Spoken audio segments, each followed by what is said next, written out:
हूँ। आज का हमारा यह विशेष सत्र जो आयुर्वेद को डिवोटेड है, वीएलएफ की कोशिश है कि आप तक अल्टरनेटिव मेडिसिन का स्कोप एंड ट्रीटमेंट पॉसिबिलिटीज की पूरी जानकारी मिले। एक्सपर्ट्स हमारे साथ समय-समय पर जुड़ते हैं, जो होम्योपैथी से, आयुर्वेद से, प्राणिक हीलिंग से, नेचुरोपैथी, सुजोग, योग इन सब फील्ड ऑफ मेडिसिन से आपके लिए बेस्ट क्या है वो लाने की कोशिश, वह इन्फॉर्मेशन वह शेयर करते हैं अपने प्रगाढ़ अनुभव के बाद। तो ऐसे ही एक्सपर्ट एक हमारे साथ है डॉक्टर सोनाली मांधाने जी जो जालना से है और वे हमें आज बताने वाली हैं वात रोग और क्या उस पर सफल आयुर्वेद के उपचार उपलब्ध हैं, जिससे हमारी वात रोग जैसी गंभीर समस्या जो मैं समझती हूँ कि more than 50% of the population जो है इस समस्या का सामना करती है और कई सालों तक दवाइयाँ लेने पर भी ये वात रोग इतनी जड़ जमा लेता है कि बिल्कुल और ज़्यादा बढ़ने लगता है। तो कहते हैं कि जैसे बाहर में सीज़न चेंज होता है, एनवायरनमेंट जो है, प्रकृति जो है चेंज होती है, हर एक उसका पड़ाव होता है पूरे वर्ष भर में, बिल्कुल उसी तरह हूबहू बिल्कुल उसी तरह हमारे शरीर के अंदर की भी प्रकृति बदलती रहती है। एक जैसा खाना, एक जैसा जो आहार-विहार हम नहीं कर सकते हैं। साल भर एक जैसा अगर हम करने लगते हैं, तो बहुत सारी तकलीफ़ों का सामना हमें करना पड़ता है। We should be aware of the season also कि हमारी प्रकृति क्या है। जैसे 3 तरह के दोष बताए गए हैं, उसमें से हम में कौन-सा जो दोष दोष है, उसकी टेंडेंसी है और हमें उसके लिए कैसे सचेत रहना है, उसके लिए क्या प्रिकॉशंस लेने हैं। As you all know, alternative medicine is also known as a wonderful precautionary medicine यानी कि बीमारी होने के बाद ही नहीं, बल्कि बीमारी ना हो इसके लिए भी बेहतरीन उपाय बहुत सारी ऐसे विधियाँ, बहुत सारी ऐसी चीज़ें बताई गई है, जिसका ध्यान रखने मात्र से ही हम कई सारी बीमारियों को टाल सकते हैं। तो वात रोग की यहाँ बात हो रही है और हम सभी जानते हैं वर्षा ऋतु हम आ चुकी है और हम इस दौरान उत्पन्न होने वाली या इस वक़्त जो दोष बहुत ज़्यादा सामने आता है, ऊपर उठ जाता है, वह है वात रोग। और वात रोग में आयुर्वेद एक बेहतरीन भूमिका निभाता है उसे मिटाने के लिए, ये हम सभी जानते हैं, परंतु कैसे? और अगर आप में से किसी को भी वात रोग हैं, तो किस तरह के वात रोगों के लिए आयुर्वेद उपचार उपलब्ध हैं, यह भी आपको पता चलेगा। तो हमारे साथ में है डॉक्टर सोनाली जो आपके सारे शंकाओं का समाधान करेगी, आपके प्रश्नों का उत्तर देगी और पहले बताएगी कि ये वात रोग होते क्या हैं। सोनाली जी, आपका बहुत-बहुत स्वागत है इस मंच पर। काफ़ी समय बाद हम सब उत्सुक हैं आपका ये सत्र आपको सुनने के लिए और इस सत्र का हम सबको इंतज़ार था। मैं भी बहुत खुश हूँ बहुत दिनों के बाद आप सबसे मिलकर। जय श्री कृष्णा। जय श्री कृष्णा। नमस्कार। शुरू करते हैं। हाँ जी। पहले तो वही जैसे अभी डॉक्टर रानी जी ने बताया कि जैसे ऋतु बदलता है वैसे शरीर में भी बदल होता है, क्योंकि यत् पिंडे तद ब्रह्मांडे, जो जो बाहर है वही वही आपके शरीर में है। तो जहां जहां बदल होने वाला है वहां वहां शरीर में भी बदल होने वाला है। उसी के अकॉर्डिंग अगर आपने आपकी दिनचर्या में चेंज किया तो आप जो होने वाले डिसीजेस है उससे बच सकते हो। इसका प्राविधान अपने आयुर्वेदा में पहले से किया हुआ है, क्योंकि आयुर्वेदा जैसे बताया अभी कि प्रिकॉशनरी मेडिसिन पहले है और ट्रीटमेंट वाला मेडिसिन बाद में है। तो सबसे पहले हमको समझना पड़ेगा कि वात रोग होता क्या है। ऑलमोस्ट जब भी जॉइंट पेन होता है तो लोग कहते हैं कि वात है क्या, मैडम मुझे वात है क्या, ये वात रोग है क्या, या और कुछ है, समझ नहीं आ रहा है, अचानक कैसे पेन हो रहा है। तो जब भी जॉइंट पेन से रिलेटेड जो पेनफुल कंडीशन आती है जॉइंट से रिलेटेड, तो यूजुअली कॉमन पीपल कहते हैं कि वो वात रोग है। तो क्यों ऐसा कहा जाता है? बिकॉज जो अपने बोन्स है उसमें वात का स्थान है। आयुर्वेदा के फिजियोलॉजी के हिसाब से अगर हम देखते हैं तो वात पित्त कफ 7 धातु 3 मल इसी से शरीर बना हुआ है।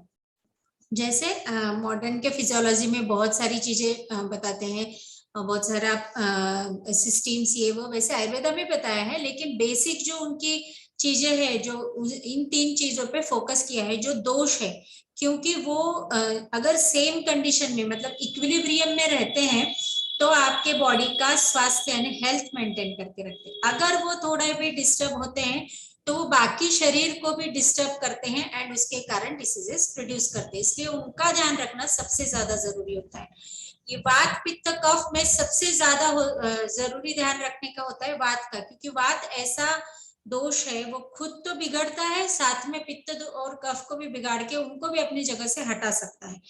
पित्त और कफ अगर अपनी क्वांटिटी से बढ़ जाते हैं तो वो वात के साइकिल को जब तब तक डिस्टर्ब नहीं करते जब तक उसके रास्ते में आने तक वो बढ़ते नहीं है।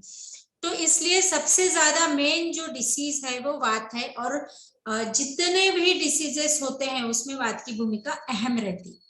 तो वात यानी होता क्या है, यूजुअल लैंग्वेज में वात यानी हवा। तो जहां जहां शरीर में कुछ सर्कुलेट हो रहा है वो सब चीज वात के कारण। वात का गुण होता है चल गुण, यानी वो चलाता है।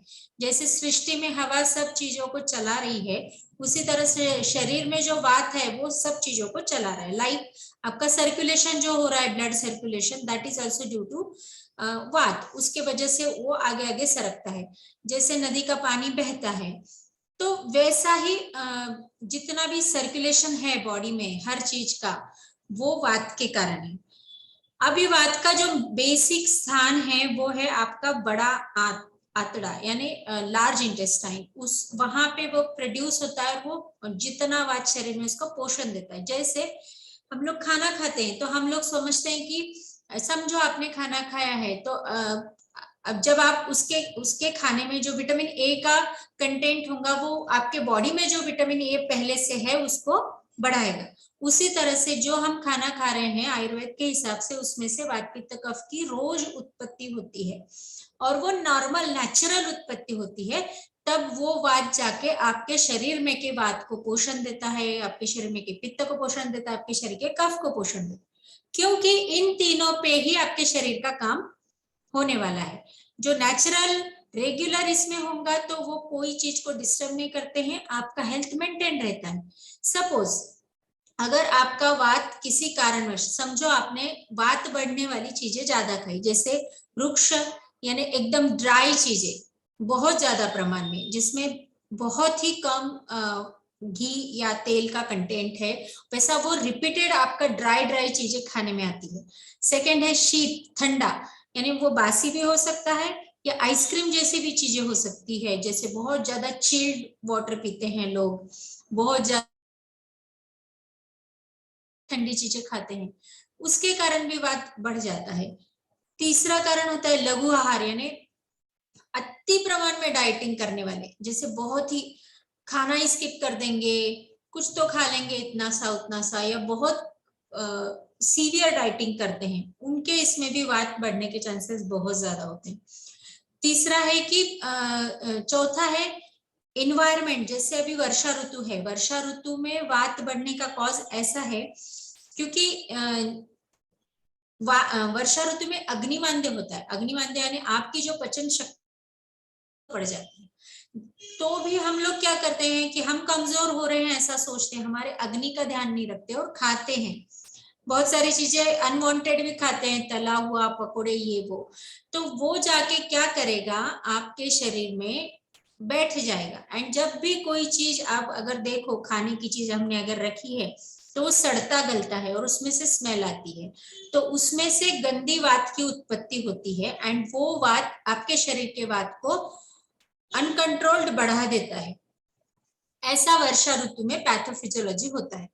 तो जब वात ऐसा बढ़ जाता है तो जहां जहां वात का स्थान है, अभी हमने देखा कि बड़ी आंतड़ी में वात का स्थान है, तो बहुत लोगों का पेट फूल जाता है, कॉन्स्टिपेशन हो जाता है, डकारें आती है, और वही वात जाके, समझो किसी को पहले से ही बैक में पेन है कहीं तो है, तो वो वाला पेन बढ़ा देगा। समझो किसी को नी जॉइंट में पेन है तो वो वाला पेन बढ़ा देगा। समझो किसी को स्मॉल जॉइंट में पेन है, हेडेक है, जहां जहां भी पेन की कंडीशन आपको ऑलरेडी होंगी वहां बढ़ा देगा। या फिर अगर आपका वो पार्ट, समझो ये मेरा पोर्शन कमजोर है, तो वो वहां जाके बैठ जाएगा, देन ये जॉइंट का पेन बढ़ जाएगा। वो हमको अगर अवॉइड करना है तो वर्षा ऋतु का इम्पोर्टेंस बहुत ज्यादा है। अगर आपने वर्षा ऋतु में वात को संभाल लिया तो आपको साल भर वात के डिसीजेस होने के चांसेस बहुत ज्यादा कम होते हैं। और जब ट्रीटमेंट पार्ट आएंगे तब हम देखेंगे, लेकिन वर्षा ऋतु में खास ध्यान क्या रखना चाहिए कि आपका अग्निमांद्य नॉर्मल हो।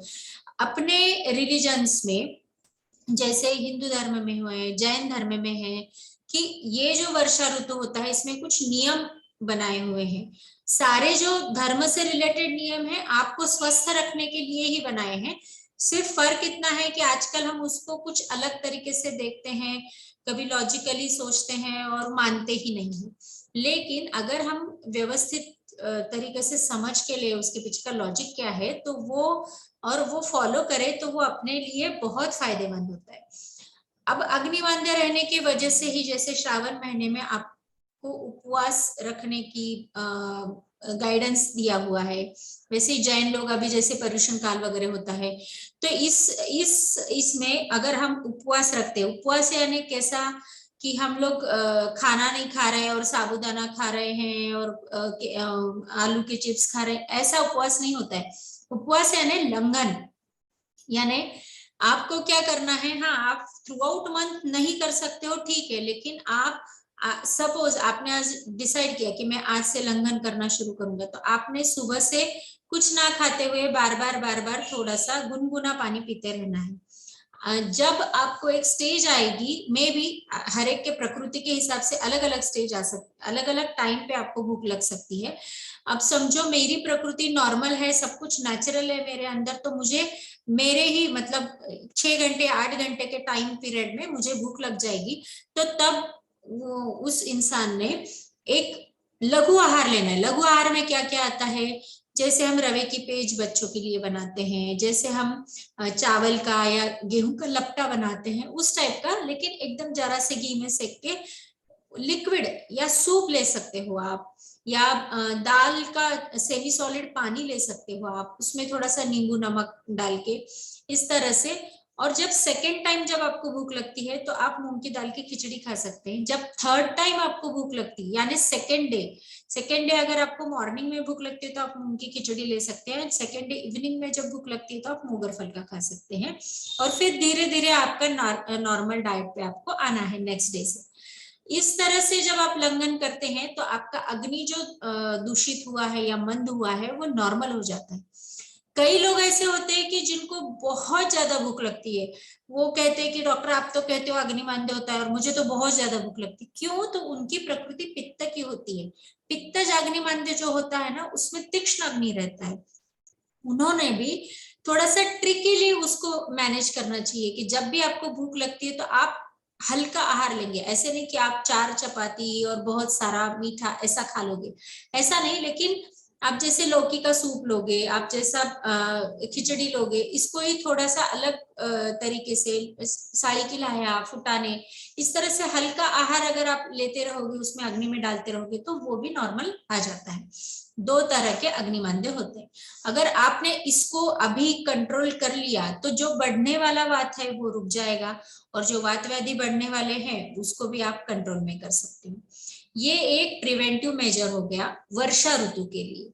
अदरवाइज जब भी समझो किसी को डिसीज ही है, वात रोग जो होते हैं ना वो 80 प्रकार के होते हैं, लेकिन आज हम सिर्फ संधिगत वात यानी संधि में जो वात डिसीजेस होने रहे उसी के बारे में बात करने वाले। तो 80 प्रकार के वात रोग यानी हर जगह, हर मतलब आपके पेट में, आपके स्किन में जब वात बैठता है तब क्या होता है, आपके हेयर्स में वात बैठता है तब कौन सा डिसीज होता है, आंखों में वात होता है तब क्या लक्षण होते हैं, ऐसे बहुत सारे टाइप्स दिए हुए हैं। लेकिन हमको उन सब चीजों से अभी हम इतना सारा डिस्कस नहीं कर सकते, लेकिन हम संधिगत वात जो कॉमन डिसीज है उसके लिए हम बात करेंगे। संधिगत वात 2 टाइप से होता है।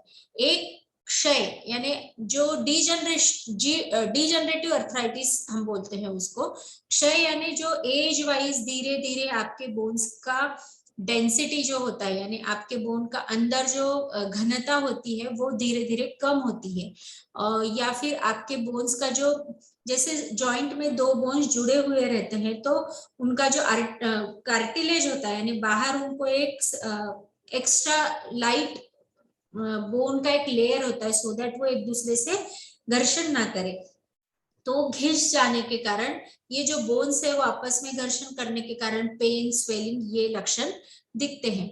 और दूसरा जो वात होता है वो होता है अवरोधात्मक, यानी जैसे हमने देखा पित्त और कफ अगर अपने प्रमाण से बहुत ज्यादा प्रमाण में बढ़ जाते हैं और वात के रास्ते में आ जाते तो वो वात का रास्ता रोक लेंगे। समझो ये पित्त कफ है और ये वात बह रहा है, अगर इसने वात को ऐसे रोक दिया तो वात क्या करेगा, वात का गुण तो है बहने का, तो वो इधर इधर इधर हर जगह से फैलता जाएगा और दूसरी जगह पेन शुरू कर देगा।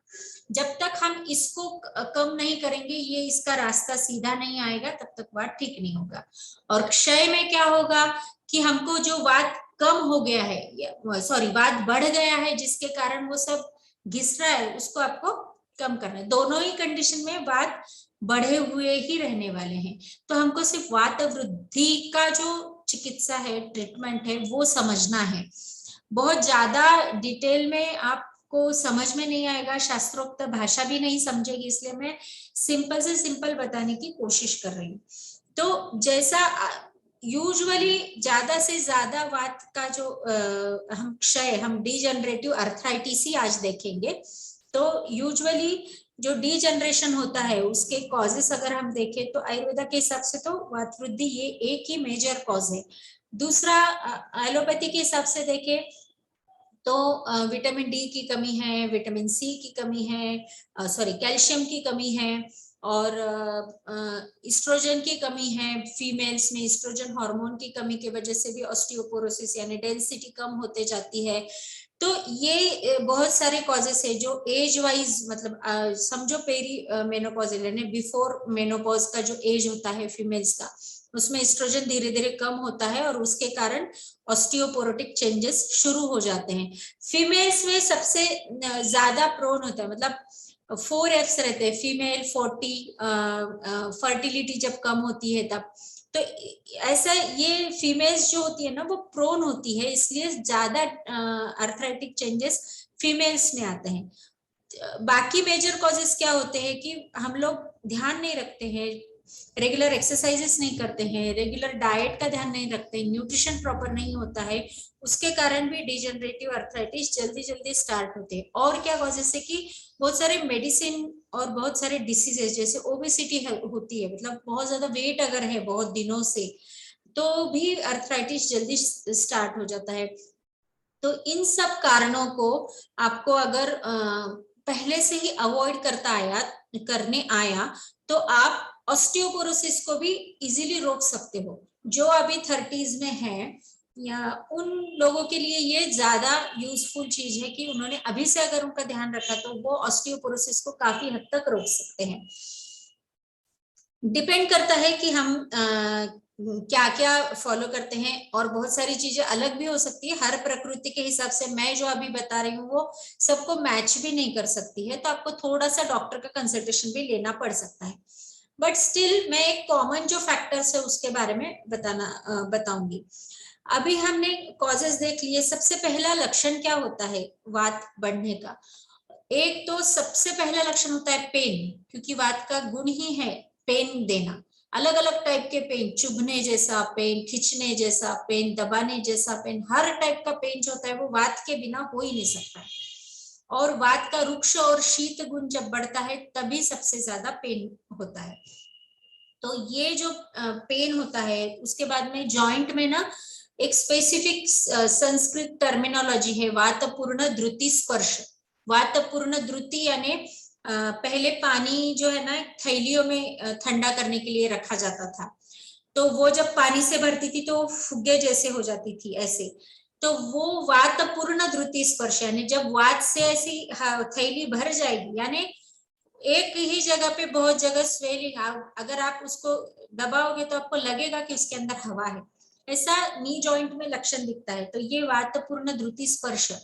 और जब चढ़ रहे हो उतर रहे हो सीढ़ियां तब स्पेसिफिकली पेन, ये 3 स्पेसिफिक स्टार्टिंग के जो लक्षण हैं वो संधिगत वात का डीजनरेटिव अर्थराइटिस में आपको दिखेगा। तब से आपने समझ लेना कि ये कहीं ना कहीं हम शुरुआत में जा रहे हैं। तो ये सिर्फ नी जॉइंट में हो सकता है, अगर आपको कहीं शोल्डर जॉइंट में भी है तो हो सकता है, कोई भी जॉइंट में हो सकता है। यूजुअली नी जॉइंट पे सबसे ज्यादा असर करता है, क्योंकि वो उसका जो है यूज सबसे ज्यादा होता है लोकोमोशन में, चलने में, करने में, इसलिए। और बॉडी वेट भी उसी पे बियर किया जाता है, इसलिए सबसे ज्यादा पहले अगर फर्क दिखता है तो वो नी जॉइंट में दिखता है। बहुत लोगों को कुछ बॉडी चेंजेस आने से, जैसे बहुत फीमेल्स को प्री मेंस्ट्रुअल यानी पीरियड्स आने के पहले भी एकदम से वात बढ़ जाता है किसी का, तो बहुत लोगों को बॉडी पेन होता है, जॉइंट पेन होता है, और जैसे जैसे पीरियड्स चले जाते हैं वो ऑटोमेटिकली ठीक हो जाता है। इस तरह से भी पेन्स आते हैं। तो वो जब जब वात शरीर में, बहुत लोगों को वर्षा ऋतु में जॉइंट पेन इसलिए ही बढ़ जाते हैं क्योंकि उनका पेट बिगड़ जाता है। जैसे किसी को लूज मोशंस हो गए और उन्होंने सडन एंटीबायोटिक्स लेके अगर उन्होंने स्टॉप कर दिया वो, तो बहुत मतलब 1, 2, 4, 8 दिनों के बाद में उनको ध्यान में आता है कि मेरा घुटने का पेन बढ़ गया है या मेरा कमर का दर्द बढ़ गया है। तो ये डिजेनरेटिव अर्थराइटिस जो है ये इस तरह से बात उस पर एक्ट करता है और ज्यादा बढ़ा देता है। तो अगर हमको इसको रोकना है तो 2 टाइप के ट्रीटमेंट्स आयुर्वेदा में बताए हुए हैं।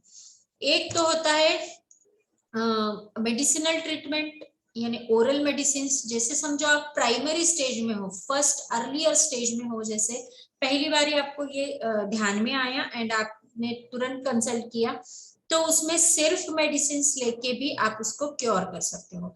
और नहीं हो इसके लिए जो प्रिकॉशन हमने बताए हैं वो प्रिकॉशन सब आपको समझने चाहिए। और अगर ऑलरेडी है तो उसको कम करने के लिए आपको पंचकर्म का भी साथ लेना पड़ता है। जब हम पंचकर्म रिपीटेड करते हैं तो उससे कई लोगों के नी सर्जरीज हमने अवॉइड कराए हैं जो रेगुलर करते हैं। बहुत सारे मतलब एज वाले भी, जो जैसे अबाउ 55-60 एज वाले जो लोग हैं उनके भी सर्जरीज हमने अवॉइड कराए हैं। बहुत सारे लंबर सर्जरीज, सर्वाइकल सर्जरीज भी हमने अवॉइड कराए हैं ओनली थ्रू पंचकर्मा। अगर आप सही में मतलब उससे आपको बहुत ज्यादा पेन है, आपको कोई रूमेटॉइड नहीं है या आपको और कुछ नहीं है, सिर्फ डीजनरेटिव अर्थराइटिस, आज हम सिर्फ डीजनरेटिव अर्थराइटिस के बारे में बात करेंगे। अगर आपको सिर्फ डीजनरेटिव अर्थराइटिस है तो मैं आपको अश्योर करती हूँ कि अगर वो स्टेज 2nd या 3rd में है तो वो आप इससे वो डिसीज को 100% कंट्रोल में रख सकते हो। अब हम देखते हैं कि यूजुअली मेडिसिन क्या यूज होता है। मतलब अगर हमको सिर्फ इसको ट्रीटमेंट वाइज देना है तो एक बेसिक जो मेडिसिन होता है वात कम करने के लिए और बोन्स को ताकत देने के लिए, बोन्स को ऑस्टियोपोरोसिस को हेल्प मतलब रोकने के लिए, ऑस्टियोआर्थराइटिस का पेन कम करने के लिए जो यूजुअल मेडिसिन होती है वो पंचतिक्त घृत गुग्गुल, यानी उसमें 5 तरह के कड़वे रस की दवाइयां होती है, उसके साथ घी होता है और गुग्गुल बोल के एक वनस्पति का पल्प होता है, उसके साथ वो बनाई जाती है। तो ये जो टैबलेट है ये कोई भी टाइप का डिजेनरेटिव अर्थराइटिस है तो आप उसमें इसको ले सकते हो। उसके बाद में बहुत सारे गुग्गुल कल्प है, महायोगराज गुग्गुल है, योगराज गुग्गुल है, केशोर गुग्गुल है। ये सब आपके बोन्स की कंडीशन और आपका अर्थराइटिस कहाँ पर है, अमृतादि गुग्गुल है। अगर आपका लोअर बैक पेन है तो अमृतादि गुग्गुल दिया जाएगा। बहुत ही बेसिक स्टार्टिंग है आपका तो सिर्फ महारासनादि काढ़ा या दशमूलारिष्ट ऐसा देके भी, उसमें सूजन ज्यादा है, स्वेलिंग ज्यादा है तो उसके साथ पुनर्नवासव, गोक्षुरादि गुग्गुल, गोक्षुरादि काढ़ा, इस तरह के मेडिसिन देके भी हम उसको रोक सकते हैं, उसका ट्रीटमेंट कर सकते हैं। अब हम थोड़ा पंचकर्म के बारे में जानेंगे और फिर हम ऑस्टियोपोरोसिस को कैसे रोक सकते हैं उसका एक डिटेल एक व्यू देखेंगे। पहले पंचकर्म में क्या करना चाहिए, जैसे अभी हमने देखा कि वात का जो पेन होता है उसका रुक्ष यानी ड्राइनेस और शीत यानी ठंडा गुण बढ़ने से होता है। तो हमको ट्रीटमेंट में क्या करना पड़ेगा, उसका अपोजिट, रुक्ष यानी ड्राई, उसके ऑपोजिट क्या होगा, स्निग्ध यानी ऑयली, और शीत यानी ठंडा, और उसके ऑपोजिट क्या होगा, उष्ण यानी गर्म। तो आपको स्निग्ध और गर्म यानी गर्म तेल से आपने मालिश करना है, सिंपल है। या तेल से मालिश करने के बाद में आपको सेक करना है, मतलब स्नेहन और स्वेदन, इससे भी आपका वो जगह का वात जो बढ़ा हुआ रहता है वो इनिशियल स्टेज में एकदम कंट्रोल में आता है। इवन जब भी बढ़ा हुआ रहता है तो भी आपको गर्म तेल से जब मालिश की जाती है लेकिन मालिश करते समय लोग बहुत गलती करते हैं, बहुत दबा दबा के मालिश करते हैं। तो उससे होता क्या है, अगर स्वेलिंग है, लिगामेंट्स में स्वेलिंग है, आजू बाजू के मसल्स में स्वेलिंग है, तो और पेन बढ़ जाता है। तो वैसा करना नहीं है आपको। सिर्फ जैसे ये जॉइंट है, तो इसको सिर्फ गोल गोल गोल 7, 8, 10 मिनट तक वो तेल एब्जॉर्ब होने तक आपको गोल मसाज करना है। उसके बाद में गर्म पानी के बैग से बोलो, हीट पैड से बोलो, गरम से मतलब तवे पे कपड़ा गरम करके या प्रेस पे कपड़ा गरम करके उससे आपको एक 5 मिनट तक सेक लेना है। तो ये जो बेसिक पंचकर्म है ये आप घर पे भी आराम से कर सकते हो। सिर्फ एक ही जॉइंट में जब रहता है तो इससे फर्क 100% पड़ता है। सो अगर कोई भी तेल आपके पास नहीं है, आप तिल्ली का तेल, खोपरे का तेल, उससे भी कर सकते हो। नहीं तो मेडिकेटेड तेलों में महानारायण तेल इज द बेस्ट। वो आप लाना है, हल्का सा गुनगुना करना है, लगाना है और उसको, अभी तो बहुत सारी प्रोप्राइटरी ऑयल्स भी आए हैं, जैसे हिमालय के कुछ ऑयल्स है, ऑर्थोरोब्लिनिमेंट है, बहुत सारे तेल हैं जो एक कॉम्बिनेशन में दिया जाता है। तो अगर आप ये सब चीजें यूज करते हो, बहुत बहुत सारे और भी तेल आते हैं, जैसे सहचरादि तेल है, आपको शुद्ध बला तेल है, बला अश्वगंधादि तेल है, वो तो सब डॉक्टर के प्रिस्क्रिप्शन के हिसाब से आपको मिलेंगे। लेकिन महानारायण तेल जो है वो सब कोई हर कंडीशन में उसको यूज कर सकता है। स्वेदन के लिए अगर सूजन ज्यादा है तो पानी का सेक अवॉइड करना चाहिए, ड्राई सेक चाहिए। उस समय आपको हीट पैड का या तवे पे कपड़ा गरम करके ऐसा भी हाँ, सरसों का तेल सिर्फ ठंडी में चलता है। और बहुत ज्यादा अगर वात की प्रकृति है, पित्त की प्रकृति है तो उसमें नहीं चलता है, कफ के प्रकृति वालों को चलता है। तो जब ये जो सेक है वो ड्राई सेक आप हीट पैड से ले सकते हो। हाँ, अगर सूजन नहीं है, सिर्फ पेन है, तो आप पानी के थैली से भी सेक कर सकते हो। उसके बाद में जो पंचकर्म में जैसे वमन, विरेचन, नस्य, रक्तमोक्षण और बस्ती, इसमें से बस्ती जो होता है वो वात की आधी ट्रीटमेंट बताई गई है। तो बस्ती यानी एनिमा थेरेपीज रहते हैं। इसमें काढ़े का बस्ती रहता है, जैसे कुछ ड्रग्स रहते हैं उसका काढ़ा बनाया जाता है, उसमें शहद, तेल, नमक ऐसा कॉम्बिनेशन में एक कोलाइड फॉर्म में, जैसे हमारा फूड जब पचता है और वो जब लार्ज इंटेस्टाइन में आता है तो एक कोलाइड फॉर्म में होता है, उसी फॉर्म में वो बना के वो काढ़ा आपके एनस के थ्रू पास किया जाता है। एंड वो अराउंड 960 ml के आसपास रहता है। और उसके बाद में तुरंत आपको 1 से 2 से 4 मोशन होते हैं और वो क्लीनिंग करने का काम करता है, यानी वहां जो वात बैठा है तो वो निकालने का काम करता है। उसके बाद में अल्टरनेट रहता है, ये काढ़े का बस्ती, उसके बाद में तेल का बस्ती। ये तेलों में अलग अलग तेल, उसमें भी महानारायण तेल है, सहचर आदि है, बला अश्वगंधा आदि, आपके डिसीज के हिसाब से तेल सिलेक्ट किया जाता है। खाना खाने के बाद तेल का इनिमा किया जाता है और उसको होल्ड करके रखने के लिए कहा जाता है। तो वो जितना ज्यादा टाइम होल्ड करके रखता है तो वो जो बढ़ा हुआ वात है उसको, क्योंकि हमने ये जो बस्ती दिया है वो वात के ओरिजिनेटिंग स्थान पे दिया है। मैंने सबसे पहले आपको बताया कि लार्ज इंटेस्टाइन जो है वहां वात की उत्पत्ति हो रही है। अगर आपने वहीं के वात कंट्रोल में कर लिया है तो फिर आगे जो बढ़ने वाला वात है वो ऑटोमेटिकली कम होता है। तो ये अल्टरनेट काढ़ा और तेल के बस्ती से अल्टरनेट 8, 16, 21, 64 तक बस्ती दिए जाते हैं डिपेंडिंग। बहुत बार 8 बस्तियों में ही पेशेंट का पेन और वात कम हो जाता है। कुछ बस्ती अलग टाइप के हैं जो डीजनरेटिव आर्थराइटिस में बहुत ज्यादा हेल्प करते हैं। तो उसमें तिक्तक क्षीर बस्ती करके एक स्पेसिफाइड बस्ती है। ये जो बस्ती ऑस्टियोपोरोसिस में बहुत हेल्प करता है। सिर्फ लेने का तरीका अलग है, लेने का टाइमिंग ज्यादा है। मतलब 1 महीना अगर आप लेते हो कंटिन्यूएशन में तो आपको मतलब जितना समझो ऑस्टियोपोरोसिस, ऑस्टियोपोरोटिक चेंजेस की वजह से आपकी जो कंडीशन 2 साल में आने वाली है, हम उसको एक्सटेंड करके 7-8 साल तक लेके जा सकते हैं एक बार के बस्ती में। तो ये बस्ती करने के लिए बहुत बार हम पेशेंट को समझा देते हैं कि आप रोज यहाँ नहीं आ सकते तो आप मटेरियल लेके चले जाओ and then you can do at your home. तो वैसा करने से एक तो वो होल्ड भी होता है, रिटेन भी होता है अंदर, और उसका यूज, उसका फायदा सबसे ज्यादा होता है। ये जो बस्ती है, जो बोन मैरो के डिसीजेस हैं, बहुत सारे जो बच्चे बाय बर्थ एमआर होते हैं, मतलब उनके इसमें उतनी ताकत नहीं रहती है बोन्स में, जो फिजिकली वीक होते हैं, उनमें भी इसका फायदा बहुत ज्यादा होता है। लैब टेस्ट होता है क्या डिजेनरेटिव आर्थराइटिस का? हाँ होता है ना, एक्सरे से पता चलता है, एमआरआई से पता चलता है, विटामिन डी और कैल्शियम के टेस्ट करने से भी पता चलता है। तो हाँ, बस्ती के बारे में बात कर रहे थे। तो तिक्तक क्षीर बस्ती जो है, हमने ऐसे छोटे बच्चों को भी दिया है। तो उनके इसमें भी मतलब जो बच्चे बिल्कुल खड़े नहीं रह पाते थे, गर्दन तक नहीं पकड़ पाते थे, वो भी अच्छा खासा चलने लग गए हैं, स्कूल में जाने लग गए हैं। तो इतना फायदा देता है ये बस्ती। तो अगर ऑस्टियोपोरोसिस किसी को ज्यादा है और उन्होंने ये बस्ती को लिया ना, तो बहुत उनको फायदा होता है।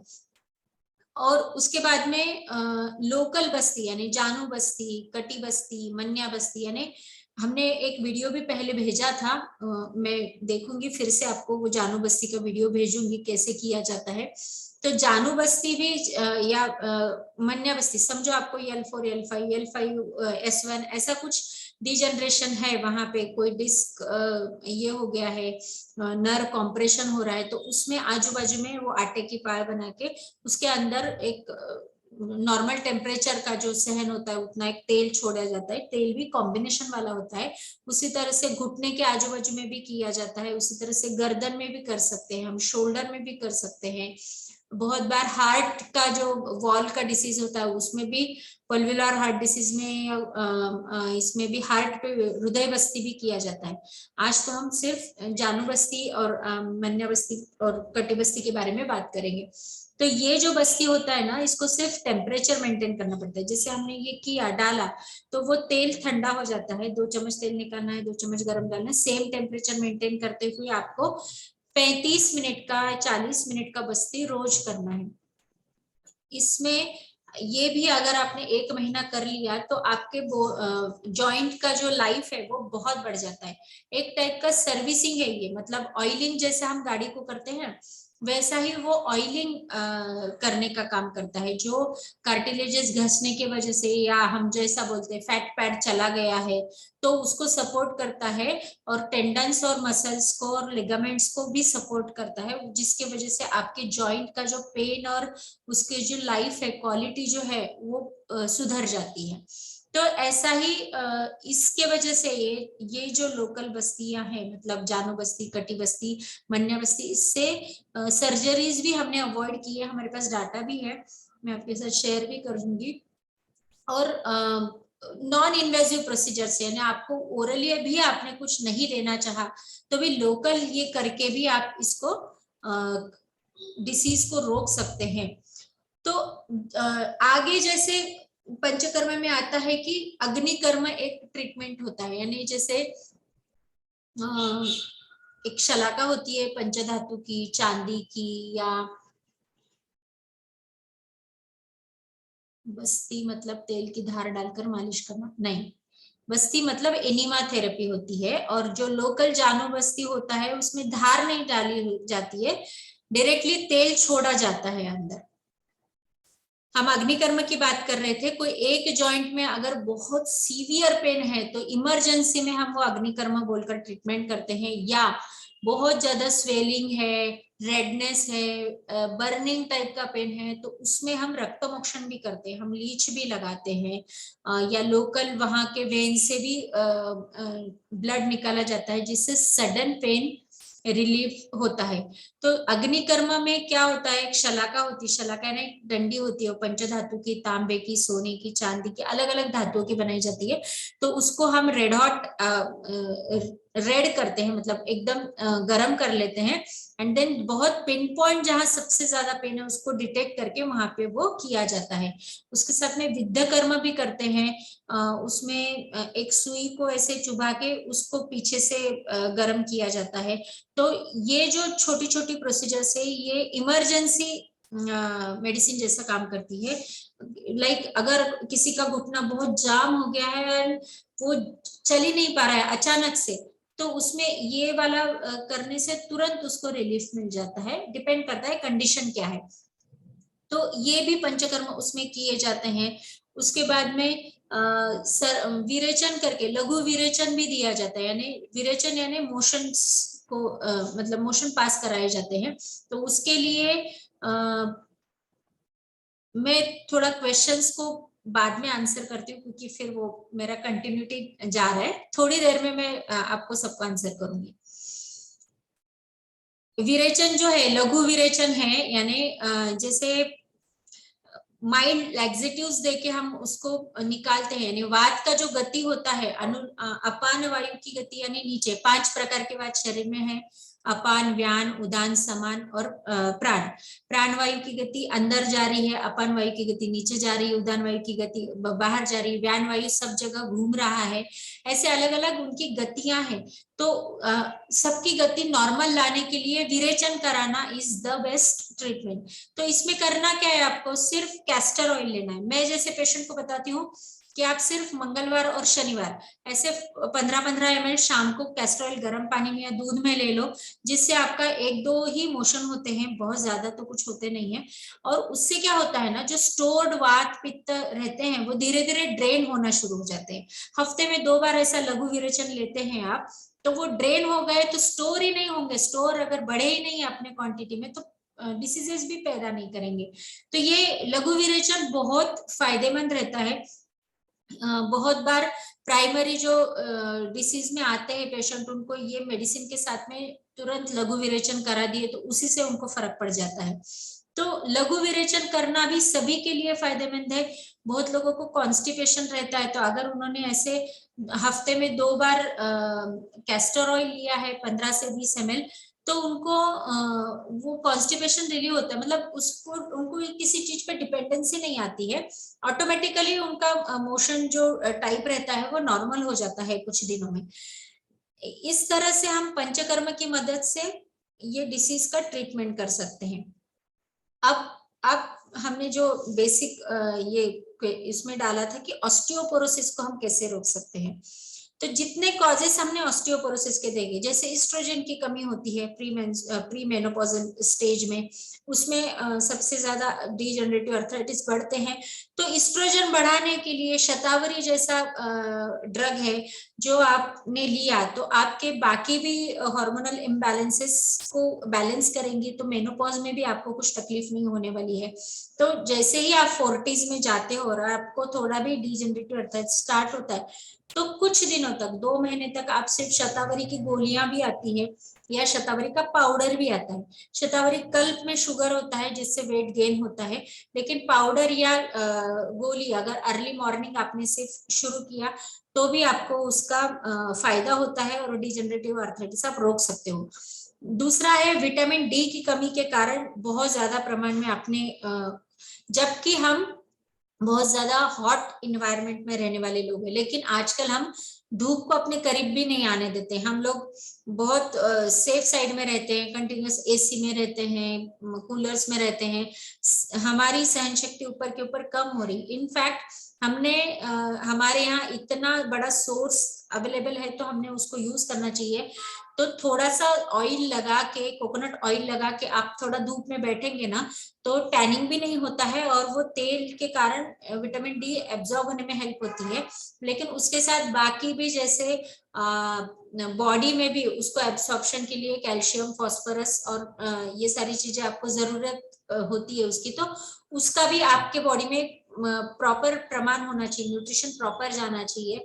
तो नॉर्मल नेचुरल कैल्शियम जो होता है सबसे बड़ा सोर्स है दूध, लेकिन अभी दूध के प्योरिटी पे आपको शंका है तो आप दूसरा जैसे खोपरा है, तिल्ली है, खारीक है, गोंद है, रागी है, राजगिरा है, इन सब चीजों में से कोई तो एक अच्छे क्वांटिटी में रोज के खाने में आप रख सकते हो। जैसे हम ड्राई फ्रूट का लड्डू बनाते हैं, अपने यहाँ कल्चर ही है वो, ठंडी में तो अच्छे से देते हैं खाने को, सो दैट आपको वो पूरा ईयर स्टोर्ड मिले आपके बॉडी में। लेकिन आजकल हम वो भी नहीं खाते हैं, तो हम घी, अच्छा घी घर में बना के उसका यूज कर सकते हैं। उसमें भी बहुत अच्छे क्वांटिटी में आपको कैल्शियम मिलता है। तो अगर आप एक कॉम्बिनेशन बना लो कि ये थोड़ा सा सेक के आपको एक अच्छा सा लड्डू बना के रोज सुबह सुबह, ये सब चीजें जो कैल्शियम की होती है ना, तो यूजुअली अर्ली मॉर्निंग यानी रसायन काल में लिया ना, तो आपको उसका बेनिफिट बहुत ज्यादा मिलेगा। साथ में जितना हम कैल्शियम ले रहे हैं वो एब्जॉर्ब भी होना चाहिए बॉडी में, उसके लिए आपका डाइजेशन भी अच्छा होना चाहिए। आपके डेली कैल्शियम की नीड होती है 1 to 2 मिलीग्राम, लेकिन आपको अगर टैबलेट दिया जाता है तो 500 मिलीग्राम की दी जाती है, और उतना लेने के बावजूद भी स्टोर कुछ नहीं होता है। क्यों? तो जितना हम वो मेडिसिनल फॉर्म में दे रहे हैं ना, वो सिर्फ कुछ दिनों के लिए रहता है और वो निकल जाता है। लेकिन जो नेचुरली आप कैल्शियम लेने वाले हो, जो नेचुरली आपको डाइजेशन के बाद में आपकी बॉडी एब्जॉर्ब करने वाली है, वो ज्यादा दिन टिकता है। इसीलिए हमारा बचपन से जो स्टोरेज अच्छा जिसका होता है ना, उसकी हेल्थ भी थ्रू आउट अच्छी होती है। इसलिए बच्चों का भी कैल्शियम का बहुत अच्छा ध्यान रखना पड़ेगा, क्योंकि आजकल बहुत जंक फूड्स खाने में आते हैं, तो उनके कैल्शियम लेवल्स, उनके सारे न्यूट्रिशनल लेवल्स बहुत ज्यादा कम रहते हैं। तो अगर आप अभी से उनका ये सब ध्यान रखते हो और थोड़ा सा इंडियन डाइट की तरफ उनको कन्वर्ट करते हो किसी भी फॉर्म में, तो उसको उसका बेनिफिट बहुत ज्यादा मिलेगा। और कॉज में क्या आता है कि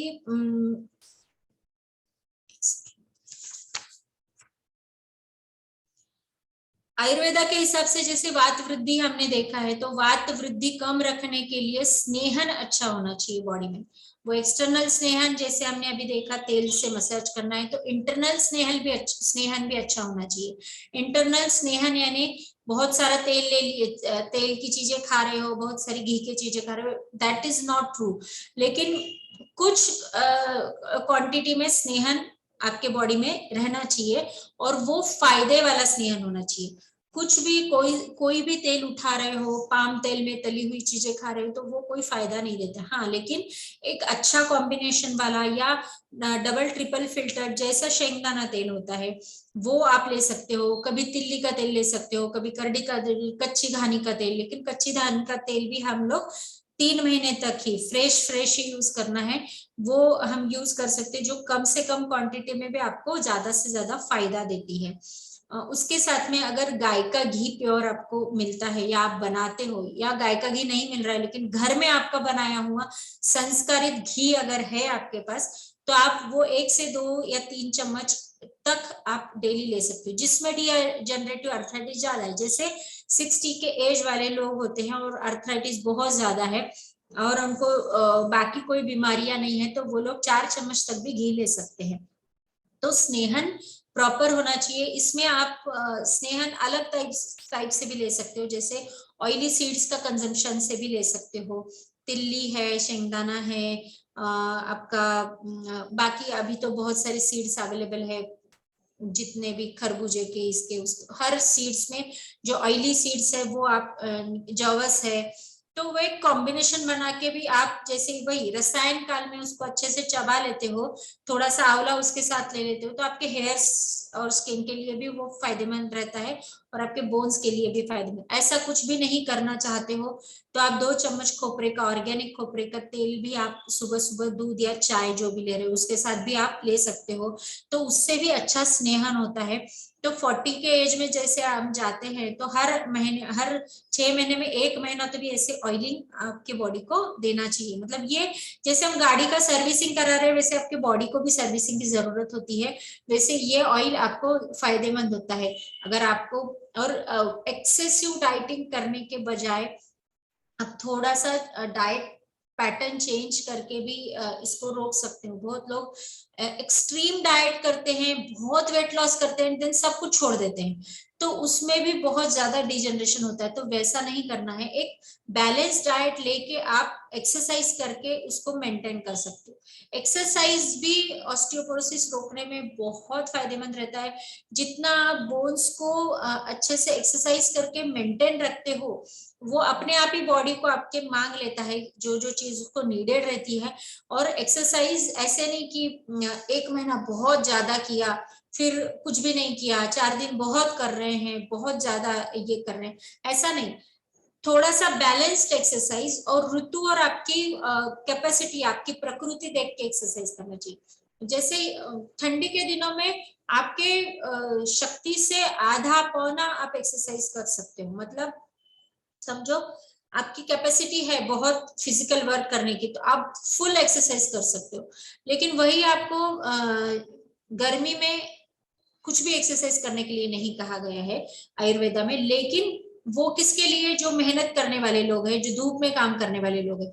हम लोग धूप में काम नहीं करते, इसलिए हम गर्मी में भी एक लिमिटेड एक्सरसाइज कर सकते हैं। हम बारिश में भी एक्सरसाइज एक्सट्रीम करने के बजाय हम कम एक्सरसाइज, क्योंकि जितना आप एक्सरसाइज एक्सट्रीम करोगे उतना वात बढ़ता है। और उसके बाद में हम प्रोटीन शेक और ये सब ले रहे हैं, तो वो हमारे बॉडी के लिए अच्छा नहीं है।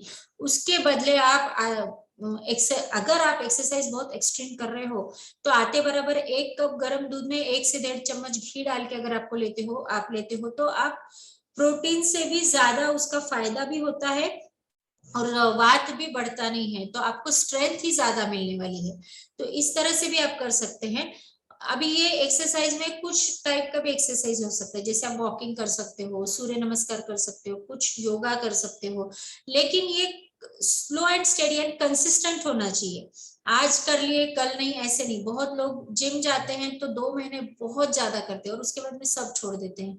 तो ऐसा नहीं करना है। जो भी आप कर सकते हो उसी से शुरुआत करो और उसको मेंटेन रखो। तो एक्सरसाइज से भी हम इसको रोक सकते हैं। अब आयुर्वेदिक पर्सपेक्टिव से, जैसे मैंने बताया कि पंचतिक्त घृतगुग्गुल जैसी दवाइयां हैं, उसमें उससे हम उसको रोक सकते हैं। वैसे ही कुछ और रसायन है, जैसे मैं हमेशा नित्य रसायन की बात करती हूँ, तो नित्य रसायन भी आप डेली ले सकते हो। और अस्थि मज्जा पोषक रसायन होता है, उसमें गुड़वेल, गोक्षुर और गुड़वेल, आमलकी और मुस्ता, ऐसे 3 ड्रग्स रहते हैं जो आप जिसको भी डिजनरेटिव आर्थराइटिस की शुरुआत है या डिजनरेटिव आर्थराइटिस बहुत ज्यादा प्रमाण में है, तो उन्होंने भी 1 चम्मच सुबह गर्म पानी से उसको ले लिया ना, तो उसको उसका फायदा होता है, बहुत ज्यादा फायदा होता है। लेकिन सिर्फ इतना है कि मेडिसिन बहुत प्योर फॉर्म में होना चाहिए, अच्छे से बना हुआ होना चाहिए, और लेते समय वही इसको भी कंसिस्टेंटली लेना चाहिए। मैं 8 दिन से खा रहा हूँ, मुझे तो कुछ फर्क नहीं पड़ रहा, ऐसा नहीं रहता है, क्योंकि वो आपके धातु के अग्नि पे जाके काम करता है, धीरे धीरे उसका मैजिक बताता है। तो रसायन जो होता है ना, धीरे धीरे मैजिक बताता है। रसायन यानी रीजेन्युएशन, यानी न्यू सेल्स को अच्छे से अच्छा फॉर्म करता है। सेल्स अपनी डेड होती है, नई फॉर्म होते रहती है, लेकिन रसायन देने से जो न्यू फॉर्म होने वाली है वो एकदम फाइनेस्ट, एकदम अच्छे क्वालिटी की बनती है, जिससे आपका कायाकल्प हो जाता है, ऐसे भी बोल सकते हैं। तो इस तरह से आप उसको ऑस्टियोपोरोसिस को रोक सकते हो। इसके साथ प्रसन्न आत्मा और प्रसन्न मन, इसका हेल्थ में बहुत ही बड़ा इंपॉर्टेंस है, बहुत ही बड़ा। आप संतुलित आहार ले रहे हो, आप सब कुछ कर रहे हो, फिर भी लोग बोलते हैं मैं तो इतना करता हूँ, मैं तो उतना करता हूँ, लेकिन स्ट्रेस दुनिया भर का ले रहे हैं, बहुत ज्यादा हमेशा चिंता में, चिड़चिड़ कर रहे हैं, तो उस व्यक्ति की हेल्थ हम 100% उसकी हेल्थ बिगड़ने वाली है। तो आपको हेल्दी रहना है, तो आपका डाइट अच्छा होना चाहिए, आपका मतलब आपका शारीरिक, मानसिक, आत्मा, सामाजिक, ऐसे हर जगह से आपका जो स्वास्थ्य है वो बराबर होना चाहिए, तभी जाके आप स्वस्थ कहलाते हो। इसलिए अच्छा मन रखो, किसी की बुराई मत करो, किसी के बारे में गलत मत सोचो, किसी ने आपके बारे में कुछ कहा है बहुत, आप आपके पास्ट में मत रहो, और अच्छा मन करने के लिए प्राणायाम की मदद लो, विभू में तो रेगुलर क्लासेस चलती है, प्राणिक हीलिंग चलता है। इन सब की भी मदद लेके आप आपके मन को और आत्मा तक आपका शरीर शुद्धि सिर्फ करके फायदा नहीं होता है, सिर्फ पंचकर्म से शरीर शुद्धि नहीं, मन शुद्धि आत्मा शुद्धि भी होना चाहिए। और उसके बाद का जो हेल्थ अनुभव रहता है ना, वो ड्रास्टिक रहता है, मतलब आप उसका इमेजिन भी नहीं कर सकते हो, इतना अच्छा आपको फील होगा। और वो एनर्जी आपको अच्छा काम करने के लिए भी हेल्प करेंगे, एंड वो फिर अच्छा साइकिल बनने में हेल्प करता है। जैसा बुरा साइकिल होता है, बुरी चीज आती है फिर दूसरी बुरी चीज आती है, वैसी अच्छी चीज आने के बाद और अच्छी अच्छी चीज आती है। तो अगर आपको ऑस्टियोपोरोसिस नहीं है तो उसको रोकिए, और अगर है तो उसको इन सब चीजों से ट्रीट कराइए। ठीक है, थैंक यू। अब मैं क्वेश्चंस देखती हूँ।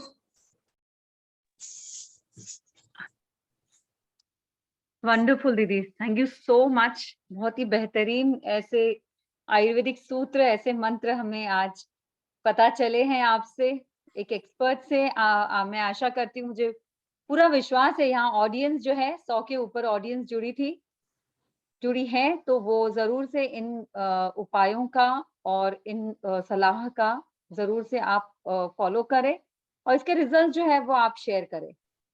तभी आपको और आपके साथ में जो लोग हैं उनको इसका विश्वास समझ में आएगा और वो ये चीज को अपनाएंगे। तो हम लोग आयुर्वेद अपनाएं। और यहाँ पर कुछ क्वेश्चंस है सोनाली दीदी, हाँ तो यहाँ पर हम लोग ले सकते हैं अब। यस, हाँ, मैं रीड आउट कर लेती हूँ। हाँ, डिजेनरेटिव आर्थराइटिस के टेस्ट तो मैंने बता दिए थे। बस्ती मैम, मेरा नी के एरिया थोड़ा माइनर घिस गया है, उसके लिए वही जानू बस्ती कर सकते हो आप। सविता जी राठी का क्वेश्चन है, जानू बस्ती करिए। आपका एज अगर कम है तो आप एक तिक्तक क्षीर बस्ती का 8 बस्ती का सेशन भी ले सकते हैं। कमर में पेन हो, साथ ही झुक चुकी हूँ तो क्या करना चाहिए? बहुत ऑयल, कुछ ऑयल कैप्सूल्स भी आते हैं, कुछ ऑयल्स भी आते हैं। गंधा तेल करके एक ऑयल आता है जो आप एक 4 ml सुबह शाम ले सकते हैं। लंबैटोन करके एक कैप्सूल आता है, ऑयल कैप्सूल आता है आयुर्वेदिक, आप वो ले सकते हैं। और आप बाकी जो पंचकर्म मैंने बताए हैं, बस्ती का बहुत अच्छा आपको फायदा होगा, लेकिन आपको ये सब कंसल्ट करके ही करना पड़ेगा, क्योंकि सिर्फ ऐसे लक्षण से नहीं समझा जाता है। क्या परिस्थिति है वो देखने के बाद ही एग्जैक्ट पता चलता है। लेकिन अगर आप लंबेटोन कैप्सूल शुरू करते हो तो कुछ ना कुछ तो आपको फायदा जरूर होता है। वो सुबह 6 बजे और शाम को 6 बजे डॉट गर्म पानी के साथ में आप लीजिए। मैम, हाँ बोलिए। मैम, हाँ मैम, आपको मेरी आवाज आ रही है? हाँ हाँ, आ रही है, बोलिए। मैम, कोई सर्वाइकल के लिए बताइए, सर्वाइकल बहुत ज्यादा बड़ा हुआ है। क्या बड़ा हुआ है? सर्वाइकल बहुत पेन होता है गर्दन में, और ये सर से स्टार्ट होता है। सर्विलॉन करके कैप्सूल आता है, और मन्या बस्ती भी किया जाता है। इवन नाक में घी डालने से भी सर्वाइकल पेन कम हो जाता है। नाक में घी डालें? हाँ, नहा कर आने के बाद दोनों नाक में अच्छा गाय का घी 5-5 बूंद रोज डालिए, और गले में आया हुआ थूक के गुनगुने पानी का गार्गल करना है, तो उससे भी सर्वाइकल पेन में बहुत फर्क पड़ता है।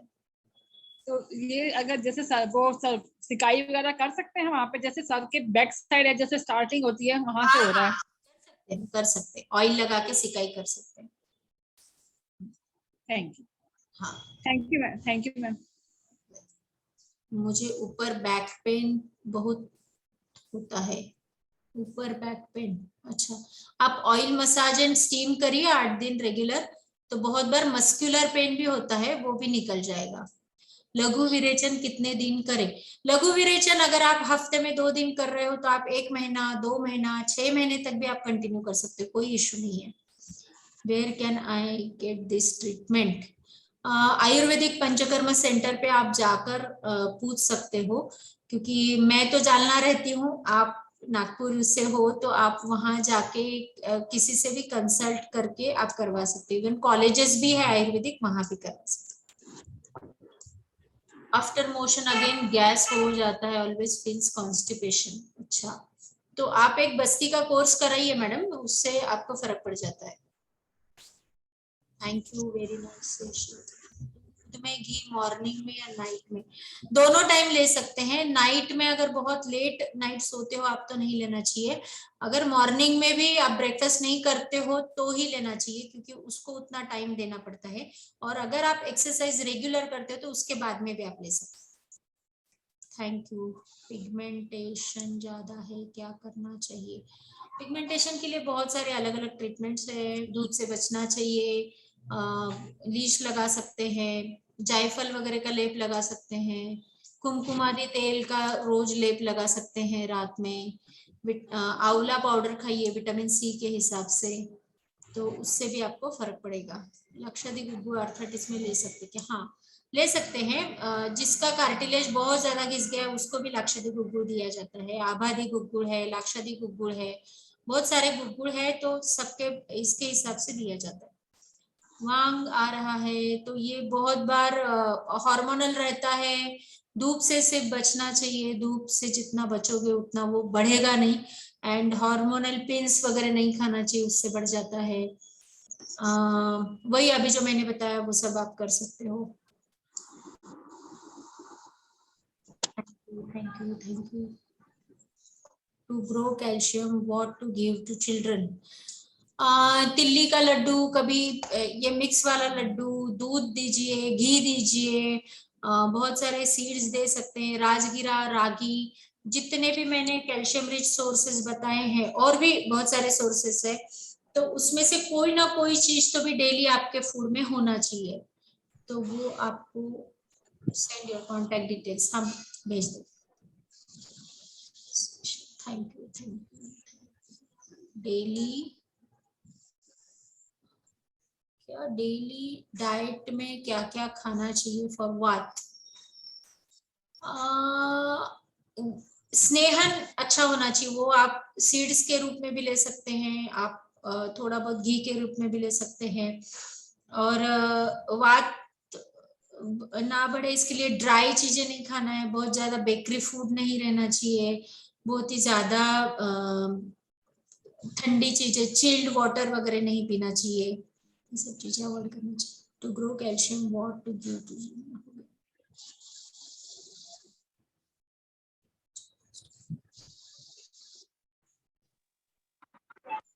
पेन हो रहा है 64 की एज। तो आप ऑस्टियोपोरोसिस के लिए मैंने अभी जितने ट्रीटमेंट्स बताए हैं उसमें से आप किसी से कंसल्ट करके एक तो वो कराओ, और ऑयलिंग करो, आप ऑयल मसाज करके धूप में बैठो तो भी आपको फर्क पड़ता है, सेक कर सकते हो। और पंचतिक्त घृत गुग्गुड़ आप रेगुलर लेना शुरू करो, एक एक गोली 3 टाइम खाना खाने के बाद में लेना है। दीदी मैं रीड आउट कर दूं क्वेश्चंस यहाँ से? हाँ चलेगा जी। वाटर एनिमा डेली करते हैं तो? वाटर एनिमा एक्चुअली नेचुरोपैथी में किया जाता है। आयुर्वेदा के हिसाब से वाटर एनिमा जैसी कोई चीज नहीं होती है, सिर्फ अगर आपको कॉन्स्टिपेशन फील होता है तो ही वाटर एनिमा करना चाहिए। अभी डेली करना चाहिए कि नहीं वो एक अलग फील्ड हो गया, वो नेचुरोपैथी का फील्ड है, उसके बारे में मैं नहीं, आप नेचुरोपैथी से भी पूछ सकते हैं। जी दीदी। नेक्स्ट क्वेश्चन है, मेरे हैंड्स की फिंगर्स में चीटियों जैसे हो रहा है any time in short time में ही, ये लास्ट 10 मंथ से हो रहा है एंड सर्वाइकल पेन भी होता है काफी तो वो देर। सर्वाइकल रेडिकुलोपैथी यानी सर्वाइकल, वो यहाँ का जो आपका नर्व कॉम्प्रेशन होता है उसके कारण होता है। तो एक तो गर्दन के एक्सरसाइजेस करना पड़ेगा, दूसरा कैल्शियम का सोर्स और विटामिन डी के हिसाब से भी आपको देखना पड़ेगा। तीसरा है कि आपको जैसे मैंने अभी बताया नाक में घी डालिए, और सर्विलॉन करके कैप्सूल आता है, बहुत अच्छा काम करता है उसको, लेकिन सुबह 6 बजे और शाम को 6 बजे डॉट लेना चाहिए। उस टाइम वात थोड़ा वीक रहता है, उस टाइम अगर हमने वो ले लिया तो वो एकदम फायदा देता है। वो आपको 15 दिन पहले लेकर देखिए, उसके बाद में आपको अगर अच्छा रिलीफ है तो वो थोड़ा 2 महीने तक कंटिन्यू करिए। लोअर बैक पेन के लिए क्या करें? मसाज करिए, स्टीम करिए, एक्सरसाइज करिए। लोअर बैक पेन एक्सरसाइज से सबसे ज्यादा ठीक होता है, अनलेस कोई दूसरी चीज नहीं है। लघु विरेचन में कैस्टर ऑयल कितना लेना है? 10 से 15 ml सभी के लिए सूटेबल होता है। ओके। एंकल में सूजन है, लीच लगवा सकते हो आप। सूजन अगर है बहुत दिनों से तो लीच लगाने से फायदा होता है। या पुनर्नवासव करके एक लिक्विड आता है, वो 3-3 चम्मच 2 बार पानी मिला के, 3 चम्मच दवाई 3 चम्मच गुनगुना पानी मिला के खाना खाने के बाद में लिए ना तो सूजन उतर जाती है। ओके। क्या हम एलोवेरा डायरेक्ट चेहरे पर लगा सकते हैं? लगा सकते हैं। वात रोग,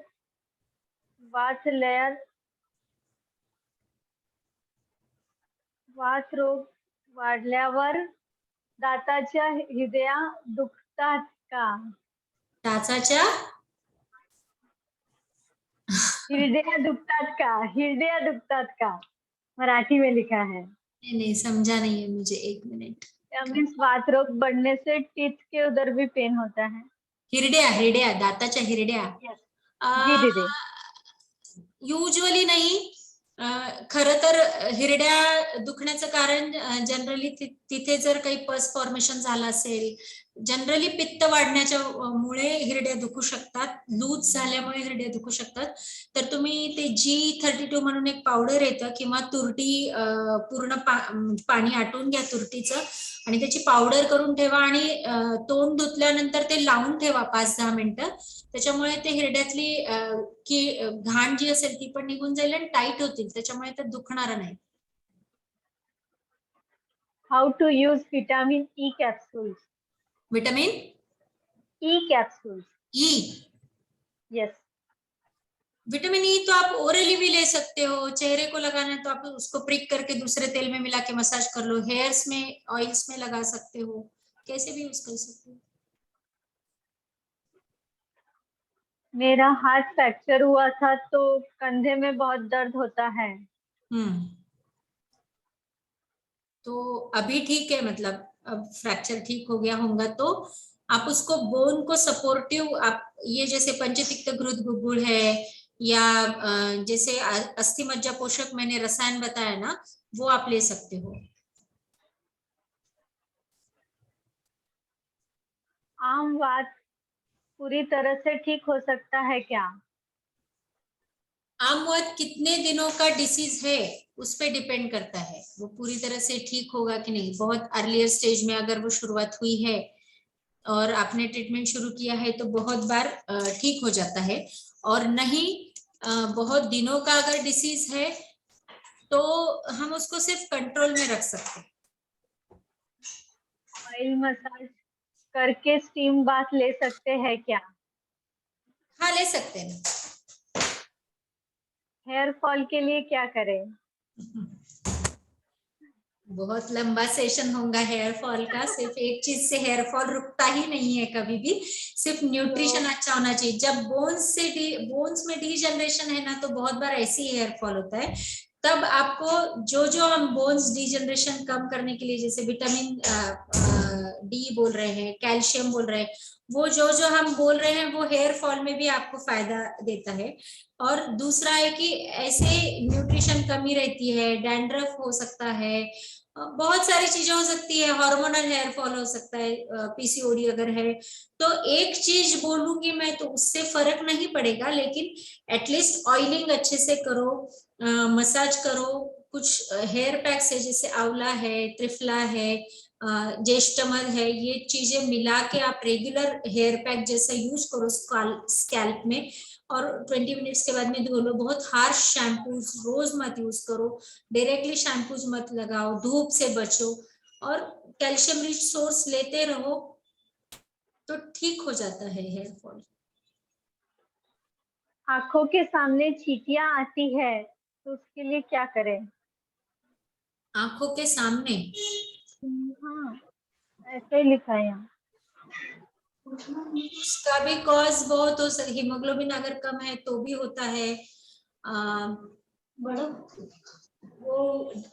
वो पेशेंट ही अलग हो जाएगा ना, ये सेशन से रिलेटेड ही आज मुझे, हम आगे बाकी क्वेश्चन हम बाद में देख सकते हैं। जी दीदी। मैम हाँ आवाज आ रही है आपको? हाँ हाँ आ रही है, बोलिए। हाँ मैम, मेरे मम्मी को नहीं क्या अर्थराइटिस की प्रॉब्लम है लास्ट फ्रॉम 1 ईयर। उसमें नहीं हाँ क्या उनकी पैरों की उंगलियां दोनों टेढ़ी होने लग गई और घुटने में भी बहुत ज्यादा स्वेलिंग है, तो उसके लिए क्या करना चाहिए? आप कहाँ से हो वैसे मैम? मैं जालना, आप कहाँ से हो? अच्छा, मेरी मम्मी लोनार से है, वो आ सकते हैं तो आपके पास। हाँ उनको बोल दीजिए मुझे आकर मिलेंगे, एक बार देख लेंगे तो और फायदा हो सकता है। अच्छा, तो आपका एड्रेस मैम कहाँ पे रहते हो? वेंकटेश नगर में, आजाद मैदान के पास। मेरा नंबर अच्छा, शेयर कर देंगे तो वो कांटेक्ट कर सकते हैं। नंबर शेयर किया है, हाँ हाँ हाँ हाँ, आप देख लेना, कांटेक्ट कर सकते ठीक है। तो वैसे अभी इन्हें क्या चीज नहीं खाना चाहिए मैम उनको? हैं। दही सबसे मेन, खटाई नहीं खाना चाहिए, इमली की, अच्छा, फर्मेंटेड फूड अवॉइड करना चाहिए, उड़द की दाल नहीं खाना चाहिए, बाकी सब खा सकते हैं ऑलमोस्ट। तो यहाँ पर दो चीज मैं आप लोगों को इन्फॉर्म करना चाहती हूँ, दो बातों से अवगत कराना चाहती हूँ। सभी ऑडियंस बी हैप्पी, क्योंकि सोनाली दीदी यहाँ पर कुछ ऑडियोज हमारे साथ शेयर करने वाली है, जिससे हमें पता चलेगा एक छोटी छोटी हेल्थ टिप्स, जिससे हम कैसे रहे, किन बातों का ध्यान रखें, क्या छोटी छोटी प्रॉब्लम्स में ले सकते हैं, ऐसी टिप्स वो शेयर करने वाली है। It is going to start from 1 August. वो ऑडियो सारे VLF के ग्रुप्स में शेयर होने वाले हैं। So you are going to get these expert health tips right in your inbox. So please do follow and also share these tips with others whom you care for and whom you want that they should follow Ayurved. और दूसरी बात ये कि जो ये session है YouTube पर आने वाला है, सो आप इस सेशन को बार बार देखिए, बार बार सुनिए, कुछ अपने लिए जो आपको जो लगता है कि आपको लागू होते हैं, ऐसे पॉइंट्स आप निकाल लीजिए और अपनी दिनचर्या जो है, आप अगर आपका वात आपको प्रॉब्लम दे रहा है तो you can very well control at the start of it. और आप ऐसी कोई भी जो बोलते हैं कि वात से होने वाली जो भी प्रॉब्लम्स है उससे बिल्कुल बच सकते हैं। सो 2 थिंग्स, फर्स्ट है कि आप ऑडियोज जो आपके साथ शेयर होने वाले हैं उन्हें सुनिए ध्यान से और फॉलो करिए, और जो भी अनुभव आपको मिलता है वो हमसे शेयर करिए। दूसरा है कि आप यूट्यूब जो है VLF का यूट्यूब चैनल आप लाइक, सब्सक्राइब और कमेंट भी कर सकते हैं वहां पर, ताकि और लोग उसे सुने और आप उन लोगों से शेयर भी कर सकते हैं। बेस्ट होगा कि आप उसमें से अपने नोट्स बना लें, और विभू डायरी आप लोग के पास में होगी ही। विभू डायरी में आप इन सेशंस में से जो आपको रिलेवेंट है, जो आपको रिलेट करती है, ऐसे पॉइंट्स आप निकालिए और उसे फॉलो करना तुरंत शुरू कर दीजिए। You can also meet any Ayurvedic doctor whom you believe upon, आपके आसपास में या आपके गांव शहर में जो भी आयुर्वेदिक डॉक्टर है उनसे जाकर तुरंत मिलिए, और यहाँ पर जो भी साझा की गई है जानकारी, वो उसके साथ ही आप उनसे मिलकर अपनी इस समस्या को और अच्छे से समझ के उसका पूरी तरह से समाधान करवा सकते हैं। तो आयुर्वेद अपनाइए, वी आर इंडियंस। बाकी के लोग अगर अपना सकते हैं आउट ऑफ इंडिया के, तो हम खुद ही क्यों खुद के अपने आयुर्वेद पर गर्व करें और फॉलो करें, और रोग जैसी जो बोलते हैं ना कि एंटिटी को एकदम एलियन एंटिटी बना दे, कि जो हमको बिल्कुल लागू नहीं करती है। दीदी ने एक बहुत सुंदर सा मंत्र आखिरी में शेयर किया था कि आपको पूरी तरह से आपको ठीक होना है, मतलब कि आत्मिक स्तर पर, सामाजिक स्तर पर, मानसिक स्तर पर, और वैसे ही अपने आप शारीरिक स्तर पर भी ठीक हो जाएंगे और बिल्कुल स्वस्थ, और उसके बाद ही प्रसन्न हो जाएंगे, and you will be able to live a quality life. Thank you so much for this valuable session Sonali ji. एक बहुत अहम पहलू हमारे स्वास्थ्य का आपने आज बहुत ही अच्छे तरीके से बताया, और हमें पूरा विश्वास है कि we will definitely get 100% relief from Ayurveda. Thank you so much. Thank you so much. Thank you all of you for joining. Next session जल्दी ही ऑर्गेनाइज हो रहा है सोनाली जी के साथ में। तब तक आप ये एक्सपर्ट हेल्थ टिप्स जो है वो सुनते जाइए और फॉलो करते जाइए। थैंक यू, बाय, जय श्री कृष्णा। आप सभी को प्रणाम, नमस्ते। Thank you all for joining. Yes, यहाँ पर किसी ने लिखा है बहुत समय बाद में सेशन हुआ है। हाँ, बहुत समय बाद सेशन की शुरुआत हो चुकी है, जैसे बरसात की शुरुआत हो चुकी है। गर्मी में तो